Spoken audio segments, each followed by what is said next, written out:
Você já parou para pensar que tem vários outros parâmetros que também vão ser importantes para você avaliar o estado nutricional do seu paciente?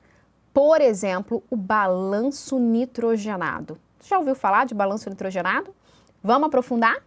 Vamos lá. Então, o balanço nitrogenado, ele é uma medida que indica o equilíbrio entre a ingestão e a perda de nitrogênio no organismo. Como, por exemplo, as proteínas, elas são importantes, né, compostos que contêm nitrogênio, então se a gente lembrar, a proteína, ela tem um grupamento amina, e esse grupamento amina tem o elemento nitrogênio, não é isso? O balanço nitrogenado, ele é usado para avaliar o estado proteico de um paciente. Então, eu vou avaliar a ingestão de proteína, apenas, professora Nete, a ingestão e a perda desse nitrogênio, ok? Dessa forma, o que está associado o balanço nitrogenado? Ao anabolismo, que é a construção de tecido. Então, o anabolismo, normalmente o paciente tem um balanço positivo de nitrogênio. Ele está sintetizando proteína para formar novos tecidos, por exemplo. E o catabolismo? É a perda de massa muscular. Balanço normalmente é o quê? Negativo. Eu tenho maior perda de nitrogênio por conta do catabolismo. E o equilíbrio é o balanço zero, sem ganho ou sem perda de proteína, ok? Dessa forma, o balanço nitrogenado, ele é muito importante também para o entendimento do profissional de nutrição em relação ao estado nutricional desse paciente, porque a gente tem vários outros fatores que podem contribuir para esse balanço nitrogenado. Dessa forma, o balanço nitrogenado é uma fórmula simples: nitrogênio ingerido menos nitrogênio perdido. O nitrogênio ingerido normalmente é calculado pela ingestão de proteína. A proteína é o macronutriente, né, em que a gente tem aquele grupamento amino, né, que contém, por exemplo, o nitrogênio. Uma proteína contém 16% de nitrogênio. Então, uma proteína, eu tenho 16% de nitrogênio. Dessa forma, o nitrogênio ingerido, ele é a ingestão proteica dividido por 6,25, que é o fator de conversão do nitrogênio para proteína, ok? O nitrogênio perdido, ele vai ser calculado pela excreção urinária de ureia, ok? A gente tem uma perda menor de ureia nas fezes, no suor e na pele. Então, por isso que a gente vai avaliar a excreção de ureia na urina. Então, o nitrogênio ingerido, eu avalio pela ingestão de proteína dividido por 6,25. Por quê? Esse fator sai da onde, professora Nete? Sai exatamente do entendimento que 16% da proteína, né, é de nitrogênio, do grupamento amina, ok? Então, o nitrogênio perdido, ele é igual ao nitrogênio urinário, que é o medido, mais 4 gramas de estimativa de perdas sensíveis. Como assim, professora Nete? A gente vai calcular o nitrogênio urinário mais as perdas que podem acontecer com o suor, com as fezes, né, com a pele, tá bom? Então, a gente calcula o nitrogênio excretado na ureia urinária mais 4 gramas, ok?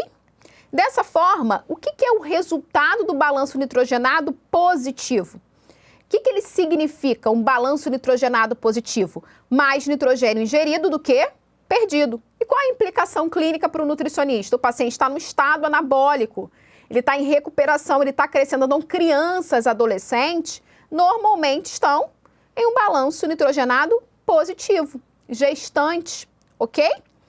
E o zero é o equilíbrio, manutenção do tecido corporal. Eu não tenho um excesso de ingestão, mas também não tenho uma perda considerável ali, né, de nitrogênio. E o negativo, mais nitrogênio perdido do que o ingerido. Normalmente, catabolismo, perda de massa muscular, histórico de desnutrição, pacientes idosos desnutridos com envelhecimento, né? Normalmente eu tenho maior catabolismo, maior perda de massa magra.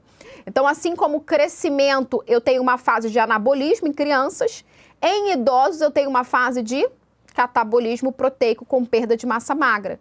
Então, normalmente eu tenho um balanço negativo no quadro de desnutrição proteico-calórica, em que eu tenho maior perda de nitrogênio do que a ingestão, ok? Vamos praticar? Vamos por um exemplo prático? Ingestão proteica de um paciente, 100 gramas por dia, ok? Então, logo, o nitrogênio ingerido, 100 gramas dividido por 6,25, ok? Tenho 16 gramas por dia de nitrogênio ingerido. Nitrogênio urinário medido do paciente, 12 gramas por dia. Medido por onde, professora Nete? Pela ureia urinária, lembra?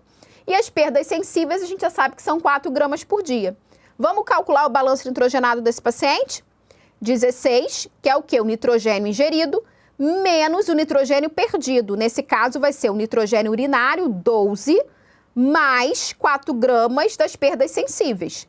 Então, 16 menos 16, 0. Que legal, professora Nete, o paciente está em equilíbrio. Exatamente. O paciente está em equilíbrio, em manutenção corporal. Mas se o nitrogênio urinário fosse 14 e não 16? Se o nitrogênio urinário fosse 14 e não 12, como que seria? Nós teríamos 16 de nitrogênio ingerido, menos 14 mais 8, então ele está eliminando 14 de nitrogênio e 4 gramas, lembra? De nitrogênio por perdas insensíveis. Então, 16 menos 14 mais 4, 18. 16 menos 18, menos 2. Caramba, menos 2. Balanço negativo. Neste caso, o paciente está em catabolismo proteico. Possivelmente desnutrição proteico-calórica. Então, é importante que a gente tenha essa atenção, porque o paciente em balanço nitrogenado negativo é um paciente desnutrido, em que a gente precisa ter um olhar atencioso para uma alimentação mais hiperproteica, mais hipercalórica, acompanhando o quadro desse paciente. Quais são as limitações do balanço nitrogenado? Coleta urinária ela é difícil, então normalmente você precisa ter uma coleta urinária ali de 24 horas, e aí você pode ter erros comuns, né? O paciente esquecer de coletar, não utilizar, né? Não armazenar de maneira adequada. Então tem todo um critério, né, para que essa coleta ocorra de maneira precisa. Você pode ter estimativa de perdas insensíveis que podem variar. Eu posso ter um paciente que sua mais, que sua menos, né? Eu posso ter outras perdas que não foram medidas, então isso pode atrapalhar um pouco mais a medida. E não avaliar a distribuição da proteína corporal, então normalmente não distingue onde está ocorrendo a perda ou o ganho dessa proteína corporal. Então é tudo um dado geral, né? E quando é muito generalista, a gente vai perdendo a precisão. E a influência de fatores clínicos, né? Qual é o estado inflamatório desse paciente? O estado inflamatório vai interferir, por exemplo, no maior catabolismo proteico. Qual é a função renal? Esse paciente tem uma doença renal crônica? Se ele tem, ele não está filtrando bem nos glomérulos. Dessa forma, ele pode ter, por exemplo, um aumento e uma perda, né, desse nitrogênio urinário. O uso de diuréticos pode interferir também na análise. Então, isso são limitações, né, da coleta dessa urina, da análise dessa urina, né, e que podem contribuir para viés, erros no processo de análise do balanço nitrogenado. Dessa forma, tem mais um índice, além do balanço nitrogenado, que é muito interessante para análise, para que a gente possa incluir num diagnóstico nutricional, que é o índice de creatinina altura. Ele é um método utilizado para avaliar a massa muscular corporal, com base na excreção da creatinina urinária, ok? A creatinina urinária, ela é, né, gerada através do metabolismo da creatina no músculo. Então, dessa forma, ela tem uma associação direta com o catabolismo proteico, né? Catabolismo dessa creatina, por exemplo. A creatina, ela vai estar associada, por exemplo, se eu tenho maior excreção dessa creatinina urinária, a uma maior depressão muscular. Então, é um dado interessante para avaliar ali depressão muscular. Então, dessa forma, a gente busca aplicar a creatinina urinária como um dado também, por exemplo, para avaliar perda de massa muscular ou catabolismo. E como que é calculado? Creatinina urinária excretada em miligrama por dia dividido pelo valor ideal que se espera para a altura, multiplicado por 100, ok? Então, a gente considera uma massa muscular normal, um índice de creatinina urinária maior que 80%, ok? De 60 a 80, eu tenho uma depressão muscular leve a moderada, menor que 60, depressão muscular grave. Então, é mais um índice para a gente usar para ser mais preciso no catabolismo proteico e na depressão muscular, ok? Vamos praticar? Paciente com 1,70, né, de metros de altura. Valor ideal tabelado para 1,70 é 21.000 miligramas por dia de creatinina urinária. Creatinina urinária coletada, 14.700 miligramas por dia. Vamos aplicar?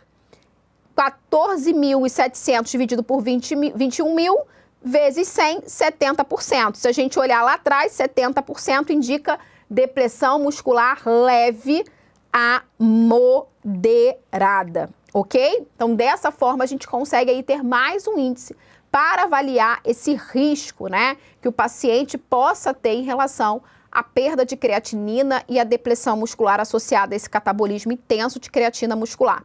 Limitações do índice de creatinina altura, coleta de urinária de 24 horas, também, assim como a gente viu para análise, né, do balanço nitrogenado, pode gerar erros. Alterações na função renal, o que a gente não pode esquecer? Paciente com doença renal crônica tende a ter maior perda de creatinina na urina, né? Então, isso pode ser um paciente com doença renal crônica, isso pode gerar erros na análise. Diferenças individuais, né? Mulheres, pessoas com massa muscular naturalmente baixa. Então, se é um idoso, se é uma mulher que tem uma baixa de massa muscular, isso pode interferir na análise.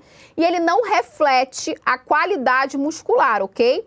Ele vai refletir a quantidade, porque a gente está avaliando creatina, esse músculo presente, esse aminoácido presente no músculo, ok? Então, ele está avaliando a quantidade de massa muscular e não a qualidade. Isso é uma limitação.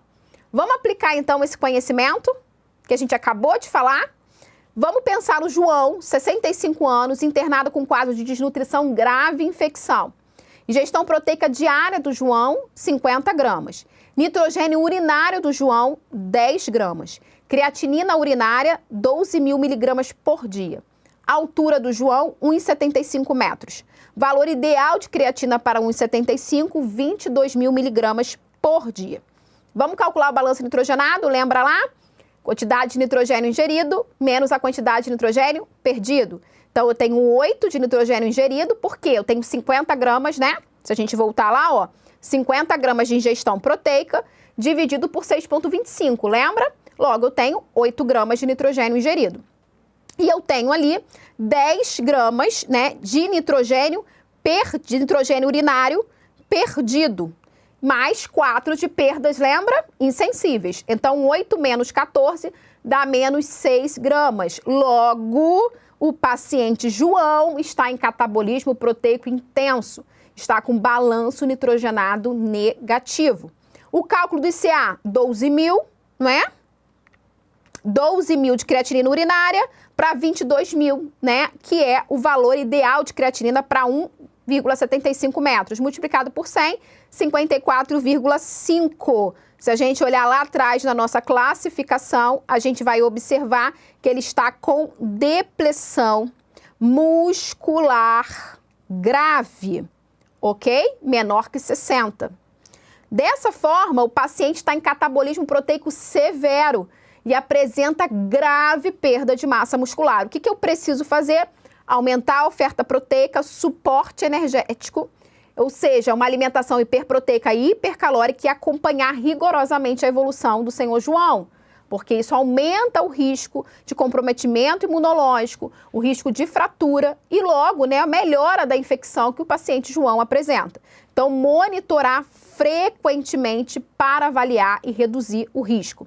Só para a gente fazer um resumão, o que o balanço nitrogenado vai avaliar? Metabolismo proteico geral, ingestão e perda. Como ele é medido?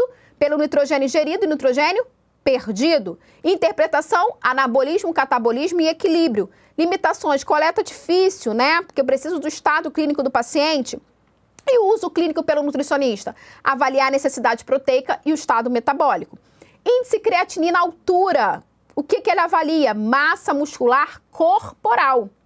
Como é medido? Creatinina urinária em 24 horas. Qual é a interpretação? O nível de depressão muscular. Coleta também difícil, assim como a coleta, né, do balanço nitrogenado, requer, por exemplo, né, a urina de 24 horas, e você avalia o risco e a extensão dessa perda muscular. Dessa forma, essas duas técnicas, elas são extremamente importantes para que você aplique para avaliar depressão muscular e, consequentemente, risco à saúde desse paciente. Ela se associa diretamente, por exemplo, à desnutrição proteico-calórica. E, claro, traz um entendimento do nutricionista para que ele consiga aplicar, né, protocolos adequados de recuperação desse estado nutricional. Dieta hiperproteica, dieta hipercalórica, de forma que contribua aí para uma melhor qualidade de vida desse paciente. Espero que você tenha aprendido, né? Esses parâmetros são fundamentais para a sua prática clínica. Nos vemos em breve.